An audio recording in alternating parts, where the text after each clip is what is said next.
This is Milo Page, and I'll be introducing some great new features in the multiple variables table in Prism9. These include categorical and label variable types, bubble plots and other new graph formatting options, and some new tools for data cleaning and exploration. I'll start by opening the multiple linear regression demo data with categorical variables.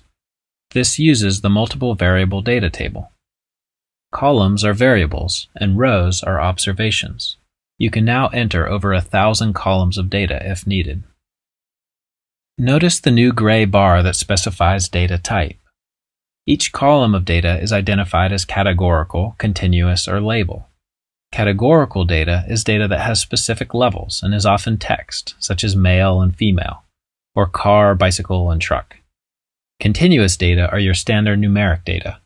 Most numbers will be entered in this format unless the numbers represent bins or ID numbers. Label data are used as identifiers for your rows of data, for graphing or data organization. When entering a new column of data such as eye color, Prism will make an educated guess as to the data type. I'll just type in a few rows of data and I'll intentionally add a typo. Here, Prism has identified it as categorical. Notice the gray image which indicates that it was automatically determined. I'll confirm the data type as categorical.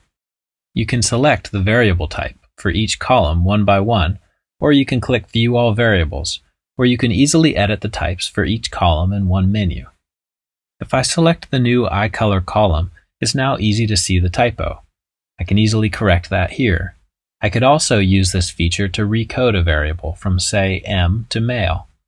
I'll click OK, and the typo has now been corrected. I'll delete this column for the next steps.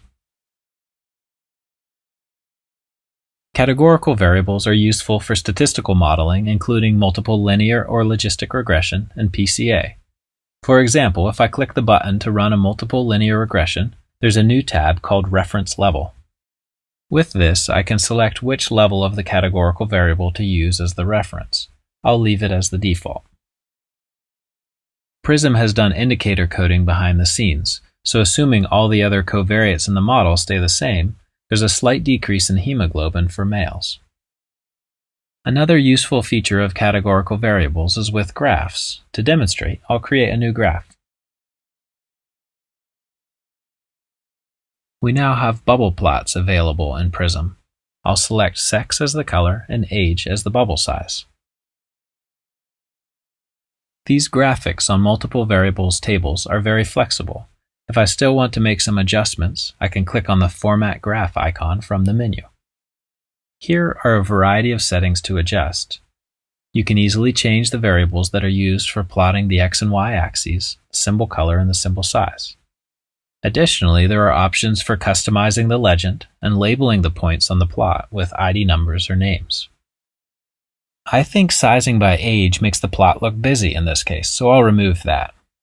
Notice that if I click Apply, the graph updates without closing the menu. This makes it easy to look at different plots and figure out the best way to present your data. It's worth noting that you can size by categorical data as well as continuous. If I look at the fill color, I can easily adjust how the levels are covered, but I'll select to color the points by age. Since it's a continuous variable, Prism outputs a color gradient instead of discrete color levels.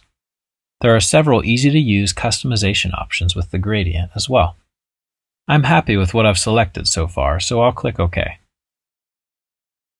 I've touched on a few of the new features in multiple variables tables, and as you can see, there are a lot of them.